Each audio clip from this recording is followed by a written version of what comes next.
మనం నార్మల్గా రోడ్ల మీద డ్రంక్ అండ్ డ్రైవ్ టెస్ట్ చేస్తాము. ఇప్పుడు అసెంబ్లీలో కూడా బయట డ్రంక్ అండ్ డ్రైవ్ టెస్ట్ చేయాల్సిన అవసరం కనబడతా ఉంది. కొంతమంది సభ్యులు పొద్దున్నే బాగా డ్రంక్ చేసి సభలోకి రావడం వల్ల వాళ్ళు ఏం మాట్లాడుతుందో సోయి లేకుండా మాట్లాడే పరిస్థితి వచ్చింది. గౌరవ మాజీ మంత్రివర్యులు మాట్లాడింది మరి వాళ్ళు వాళ్ళ ప్రతిపక్ష నాయకులను ఉద్దేశించి మాట్లాడినట్టున్నారు. మరి ఆయన ప్రతిపక్ష నాయకు పాత్ర వహించక ఫామ్ హౌస్ లో దాగి పండుకుంటే వాళ్ళు మామ గుర్తొచ్చినట్టు మా గౌరవ మంత్రి మీద మాట్లాడడం దుర్మార్గం.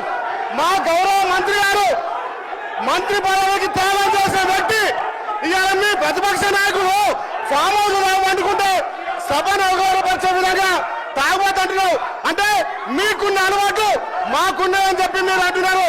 ఇది తప్పు. అధ్యక్ష, గతంలో చూడండి మీ మాజీ ముఖ్యమంత్రి హెలికాప్టర్ లో తాగి పడ్డ సంగతి ఇక తెలంగాణ ప్రజలు తాగి ఎవరు హెలికాప్టర్ కింద పడ్డారు, తాగి ఎవరు ఫామ్ అవుతుంటారు. మరి మీ ప్రతిపక్ష నాయకుడు ఇలా ప్రతిపక్ష హోదా నిర్వహించకుండా ఇక తాగి ఫామ్ హౌస్ పట్టుకుంటే మీరా మా మంత్రి గురించి మాట్లాడాలి, మీరా మా ప్రభుత్వం గురించి మాట్లాడాలి.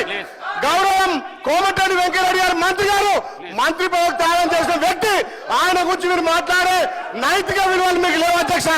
మీ లెక్క మీ అగ్గిపెట్ట హరీష్ రావు లెక్క ఈ మాట్లాడడం దుర్మార్గం అధ్యక్ష. అది రికార్డుల నుంచి తప్పకుండా తొలగించాలి. మీ లెక్క కమిషన్లు ప్రతి దాంట్లో కమిషన్లు ఖచ్చితంగా